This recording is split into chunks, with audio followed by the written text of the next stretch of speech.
Good morning. Welcome back to Money Wisdom, sponsored by Johnson Brunetti. I'm Julian Andrews. We are teaching you smart ways to manage your money. And joining us again with expert advice is Eric Hogarth, certified financial planner and senior partner at Johnson Brunetti. Eric, welcome back. Thanks, Julian. Good morning. All right, good morning. Today we are discussing the 4 avoidable estate planning surprises, starting with this one, thinking you don't need a plan. Everyone needs a plan. Like, even if you have nothing saved, you still can make decisions around these things. So people procrastinate. We all procrastinate in different ways. So try and address these things one step at a time, beginning with have a conversation with someone who is not figuring this out as they go, someone who does this all day, every day, to figure out what do I not know? What things, can I make decisions about that would put my mind at ease? Right. Second is neglecting to coordinate beneficiaries. This ties into the first thing we were talking about, something to think about with a This plan. doesn't cost any money. Right. Putting beneficiaries on accounts is free.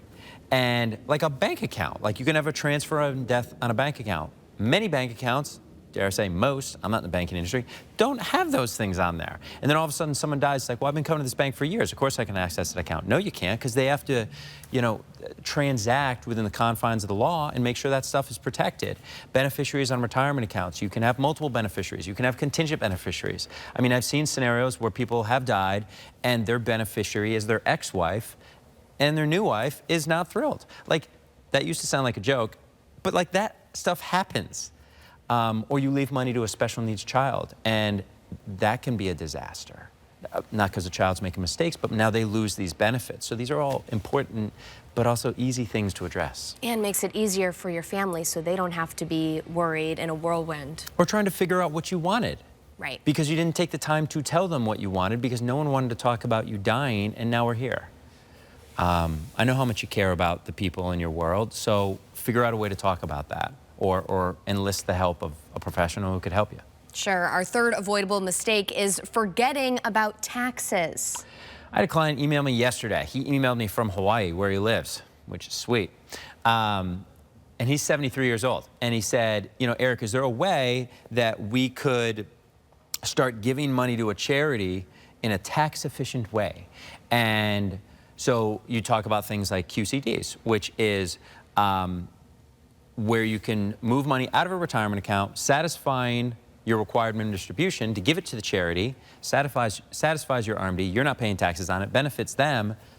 Well, why wouldn't I just give them money out of my bank account? Well, because then you still have to take the RMD out. So it's like, there are things that exist out there to make life easier for people that are doing these things. And people don't spend enough time looking at taxes because taxes are boring and not fun, and all of us think we pay too much. But maybe you could pay less, otherwise known as keep more. Let's do that. All right. Our fourth and final avoidable mistake is leaving loved ones uninformed. I get it.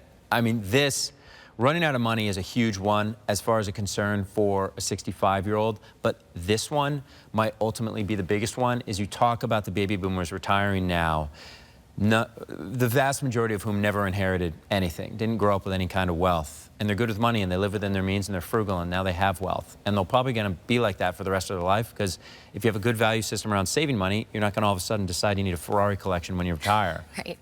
So they're going to give it to their kids, who they love most, but they are apprehensive about doing that because now their kids' value system is going to be different. So are they helping their kids? Are they hurting their kids? So this is a personal thing of figuring out what you want to do. Do you get the grandkids involved? What do you do? But there are lots of options, and it's different for everyone. Some of you are right to be wary of having the conversation with your kids, because I've had some nutty conversations with beneficiaries, but right. Don't leave them in the dark, because mistakes get made, and that's how people run out of money. Sure, and no one benefits in that case. No. All right, an important topic. Tell us about this week's book offer for those interested in learning a little bit more. It's called The Greatest Gift, and probably a lot of people have heard of it, or maybe it's just financial planners like me have heard of it.